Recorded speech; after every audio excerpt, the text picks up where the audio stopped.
You're welcome back to the AM Weekend Show. It's your weekend dose of information, entertainment, culture, lifestyle, and everything going on from around the southeastern part of Nigeria. My name is Divine Onurah, and I'm also here with Ogochukwu, Ossai. Good morning. Good morning. How are you? I'm fine. You look colorful. Thank you. You should have told me. I would have dressed on, No, a corporate it's complimenting you. So as you're colorful, I'm, a kind of. So that's how we do it now. We'll just be exchanging. Yes. We'll be doing different. Monochrome, colorful. Another day, maybe colorful. Do I have colorful outfits? I'm always on one color. I just feel like we're both not on native, neither are we both on corporate wears. But it's matching. It's matching. Yeah. Okay, I believe you. I'm good. How are you doing? Okay, I'm fine. You look beautiful, by the way. Thank you so much. I'm going to say what's on my mind today. I'm sorry. Say it how. So Ogochukwu decided to make up, to do a full-blown makeover today. Although it's light, but it's very beautiful. And to top it all, I made it myself. I know you will not skip that information. You got a little help too. How's your week been? It's been beautiful. It's been beautiful. Any highlights? Nothing much exactly, just work and some other things outside work that happen, and I'm excited. It's okay. I like how busy you are. You go one of these days, you put me on. I mean, you don't need a PA. Yeah, no, that's the problem now. The being busy is not bringing money, honestly. So that's the problem. So I don't need a PA because if I check my earthly possessions, no be small. It's going to be. I need a PA. I need a social media manager. I need all of this because I'm so busy. But that business now cannot bring me enough money to pay the PA. You understand? I'm telling you, I was talking with a friend yesterday, and I was just telling him my, my activities for the weekend, and he said, "Kai, someone needs a PA." I said, "True. But how do you pay the PA?" And he just speaks about how Nigeria is now. You're working morning till night, day in, day out, and yet what's your sometimes I'll just I'm checking myself. Are you sure? How did I spend money? Because at the end of the day, after doing the calculations one after the other, you still see that you made use of those money the right way. But it just feels like you're spending your money in the most wrong thing. Like you will make money, you want to just treat yourself, small treatments, baby girl treatments, and it feels like you're living above your means. It's a good thing that you are even considering baby girl treatment. I'm talking about a situation where you're working on the go, on the job. You are spending the profit. On the job, your transportation is eating up everything. And then when you are done, you can't even chill and say, let me now think about going out. You understand? Because, it's different if you're thinking about going out and you feel guilty. Or you can't even think about it because you are not seeing the money. Now, when I do treat myself, or maybe I've done a lot of things or I've spent money, there is something that's been taking money from me a lot. When I go to that thing, I'll come back, I'm like, I spent so much here. I'm going to at least do one thing for myself. And it's me surprisingly feeling guilty to do that thing. So it's me like closing my eyes. Anything, if I want to perish, let me perish. I don't mind, I will do it. And if you don't do it like that, there's no way you're going to make out that time to take care of yourself. You won't leave. You continue to exist. You continue to survive. And it's quite sad that this is where we are as a people in Nigeria. Everybody's just complaining. Even the Nepo babies and the Lapo babies, everybody's feeling it one way or the other. It's just sad. Oftentimes I'll say, this thing we're living is not life. This thing we're living is not life. Sometimes I feel like spend your whole life working. And then you're not eating. Good thing is that some of these jobs we do, we enjoy it. We enjoy it. At least, I think that's where the fulfillment comes from. But if you check the money, it's not sterling at all. It's not sterling. But what can we do? Anyways, away from that, please. Away from that. So recently, we've been seeing a lot of people, a lot of women come out and they talk about their experiences during pregnancy. We saw Maraji the other day. She came out and she was saying how she lost her sense of smell. And because of her video, a lot of women also started coming out to talk about it. We've seen people who experienced deafness, partial deafness. There was this one I saw. She was blind on one eye. And I'm looking at the thing, I'm scared.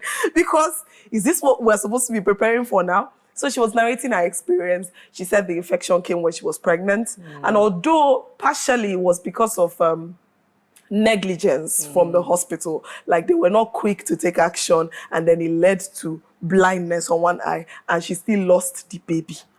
So a lot of people have come out to pour out their experiences. Let me not talk about how scared I am about It's the now whole thing. scary. Let's talk about, certain comments that people have made. This particular lady came out and she said, she was quoting them. She said, I lost my hearing during pregnancy.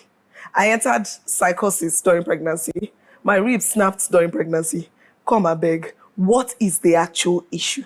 Then the response to this particular tweet now says, this is from Bemi. She said, the people who do it multiple times with all these issues, are you okay?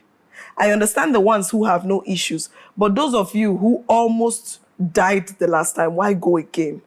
Do you love yourself at all? So it's now a serious conversation now. If this is how scary this pregnancy matter is, should we still be going for it? I ask you, and I'm glad you are a fellow woman. Please, should we still go for it? I feel like, and that makes me ask questions. In the olden days or before this whole PR or this whole bringing it to the limelight, the media, talking about it on social media and all that, these things, were they not happening? Because I now have seen a woman with my 2 korokoro eyes who had 13 children. 13 good children, and nothing happened to them. Then there was this neighbor I had, she's from Cross River State. It feels like whenever she's pregnant, she has extra power. She will go to the farm, she will do this, she will do that. You're begging her, you're pregnant, so do you remember you're pregnant? You understand? So I don't know if it's the poor infrastructure when it comes to the health sector here in Nigeria. I don't know where it's coming from. And I also saw a video where a woman was saying that, why are we hearing this from other persons instead of our doctors? Because you cannot tell me that she has not been going to the hospital and complaining to, I'm talking about Margie herself. She has been going to the hospital complaining to her doctor that this is what's happening to her. Maybe her doctors will just be doing some prescriptions. But she had to know about it through a comment on her YouTube. A comment she saw on her page. Is it that doctors know about this, but they don't want to, lay emphasis on that so that it wouldn't scare the women? Or is it a new ones? New ones. Is it Can someone enlighten evolution? Us? Is it evolution? Is it the new babies? Is it, we're talking about Gen Alpha now. Probably when it was Gen Z, it came with their own. When it was millennial, they came with, I don't know. I need it to make sense. Perhaps we'll have this conversation next week, because it's really important. A gynecologist or someone who takes care of a medical practitioner, because it's really important to understand why these things are happening and if there is any preventive measures. Because sometimes when you hear them say, it feels like there's no preventive measure. It just comes, and this is how it is. You're going to either accept it and manage it till you give birth. And sometimes when they give birth, they cannot, they cannot regain complete health anymore. Some people have it's permanent. It's now permanent. You just have to manage it all through your life. And this scares a lot of persons from, aside somebody that has made, like me now, I want to have children. I don't mind. I'm going there. I don't want to go into faith like that, but I know this is one thing I want to, and I believe that I wouldn't encounter these things, you understand? But that does not take away that it's the reality of so many women. And I don't know, I feel like there should be a better way. Doctors should make pregnant women aware of what they are going through and make them understand better so that they can manage it properly. And if there is any way to prevent it at the beginning stage, so that we don't, continue to see this news, continue to see things like this, because it's going to go. We are complaining about last week or last 2 weeks, we talked about women who say they don't want to have children. Exactly, I was getting to that, because some people are condemning them, but as it's looking now, I don't know if that should be adopted. Maybe people who don't experience all these deadly attacks, so how will you they'll now be carrying the babies. How will you know? Perhaps they've done it once or twice. Okay. Surrogate mothers. It's crazy. But there is now somebody who, after hearing this, is now scared and doesn't even want to try to know if if they're going to face it or not. And I think that's where surrogacy will now come in along. It now be a big Even thing. The surrogate mothers now, they are not even sure of their own survival if you're a first-time surrogate. Because another thing is that every pregnancy is different. It's true. So this one can be easier, and the next you go again. Determine what the next will be. It's a lot. It's quite a lot, and we pray that Oh my God! God really needs to help us in situations like this. Right now, I don't know what womanhood feels like for all the married folks out there. I just want to encourage everybody at this point, and also the singles too. Please, I'm encouraging, just be strong.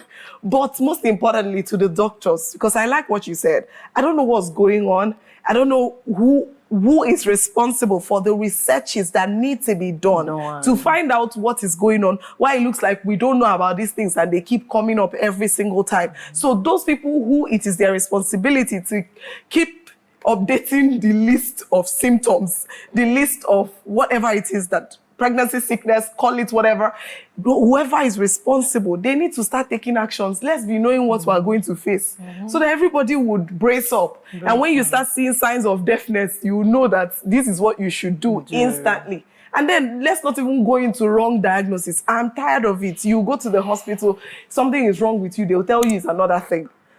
I had a personal experience last week, and the way I wanted to see that medical laboratory, whoever scientist it is, I paid for something. A clear test was clear on the paper. I submitted it, and it was a blood something.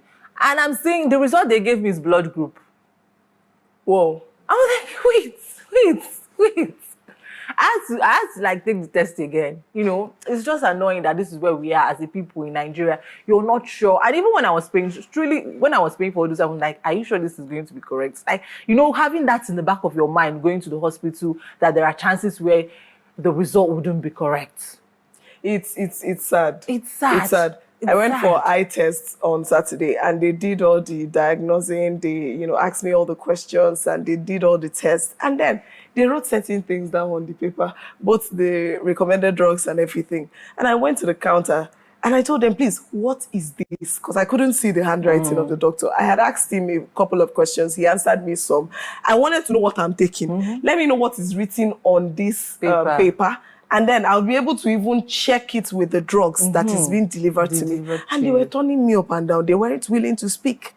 They're saying, hey, what do you want to use it for? This one is our property. This one is... Oh, God, tell me what I am taking into my system. I deserve the right to know. We have the right. I use ChatGPT. I use Google. That's exactly what I had to do. I had to start because now, and you see, sometimes when the hospitals are the ones to give you the medication, they don't give you in the pack. This one's put it in that sachet that they put it. The name is not written there. So I had to now describe the drug to ChatGPT, and I had the inscription written on each tablet, written there, so that I can understand. I need to know what I'm taking. We need to be that conscious. Before you this take is where something they have put us here as a people. Where you're going to the hospital, you're not trusting your doctor, you're not trusting.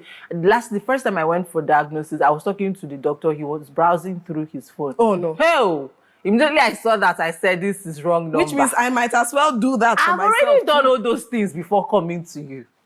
I've done my personal research before coming to you. So why am I seeing you doing the same thing? How am I supposed to trust you with my life? This is where we've gotten as a people. You know what? We're going to continue this conversation perhaps next week. We'll need a doctor to really come and clarify on some of these things. But of course, that is where we're drawing the curtains on this particular conversation. Up next on the AM Weekend Show is our newspaper review with Barrister Chidi. Don't go anywhere.